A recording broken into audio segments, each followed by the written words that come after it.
Merci à mes invités d'être présents sur ce plateau. Je suis ravie de vous retrouver en direct pour toute une histoire exceptionnelle. Ce soir, nous allons donner la parole à des hommes et à des femmes qui s'aiment. Mais parce qu'ils ne sont pas de la même culture, de la même religion ou de la même nationalité, leur amour surprend et parfois même dérange. Pourtant, grâce à la force de leurs sentiments, nos invités veulent aujourd'hui faire tomber les a priori. Couple mixte, le combat de l'amour, c'est le thème de toute une histoire ce soir.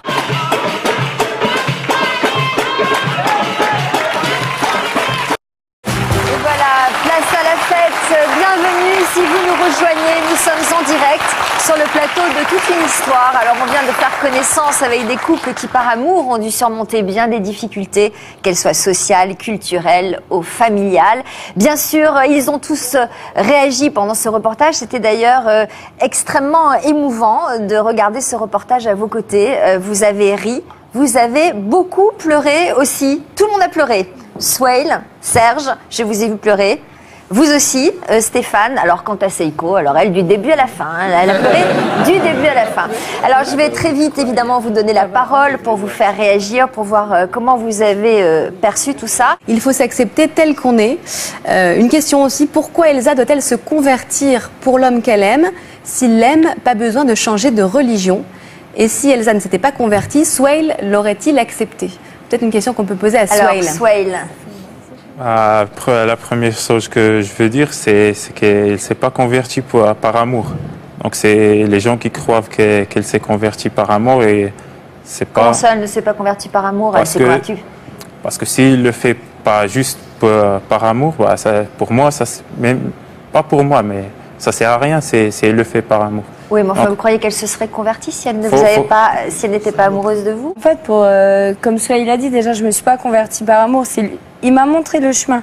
C'est en le voyant, c'est en voyant sa famille faire, pratiquer l'islam au quotidien, que j'ai découvert et que j'ai décidé de me convertir. C'est vraiment parfois que je l'ai fait. Alors, qu'est-ce que vous avez pensé justement du geste, alors d'amour? Moi, je dirais du geste d'amour, même si Swael n'est pas tout à fait d'accord avec ça. Non, vous non plus. Non, c'est vraiment pas. Il m'a montré le chemin, mais je l'ai pas fait. Bonjour mademoiselle, tout va bien. Comment réagissent les téléspectateurs à cette belle histoire? On a de nombreuses histoires similaires justement à celle de Karine et Kamel, des familles qui n'acceptent pas forcément la relation, le couple mixte de leurs enfants. Alors vous êtes ensemble depuis combien de temps tous les deux? Depuis combien de temps êtes-vous ensemble? Alors vous nous avez dit... Ça fait 24 ans. Bon, et vous, le mariage, on n'en parle pas? On n'est pas mariés. Et pourquoi? Il vous a jamais demandé en mariage? Si, tous les jours. Il vous demande en mariage tous les jours. On va chercher les actes de naissance, on les pose sur le meuble et ils restent là. J'en ai des charrettes et des charrettes. Et parce pourquoi qu'on est très, il vous demande en mariage et vous dites non tous les jours? Si, je dis oui tous les jours. Et puis finalement, ça ne suit pas? Ça suit pas. Bah, ça suit pas, on va pas au bout de la chose. Ah bon? Parce que c'est administratif? Voilà, franchement, c'est administratif. Parce qu'en fait, on n'a pas besoin de ça. On n'a pas besoin d'un mariage. Je suis sûre que si on se marie, ça ne marchera plus. Et pourtant, Kamel, je crois que vous aviez quelque chose de sérieux aujourd'hui à demander à Karine. Bah écoute, Karine.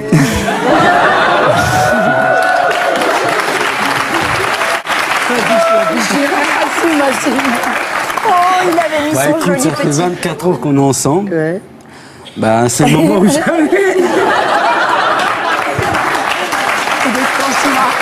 Et ce mariage aura lieu quand?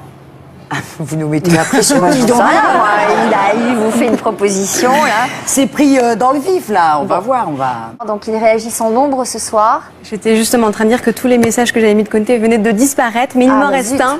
Donc, je vais quand même vous dire qu'on a eu plus de 4500 SMS. Donc, c'est beaucoup. Ça montre vraiment que c'est un thème...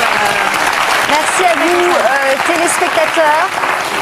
En tout cas, moi, j'étais très fière de présenter cette émission qui, je trouve, donne une jolie image de la France actuelle.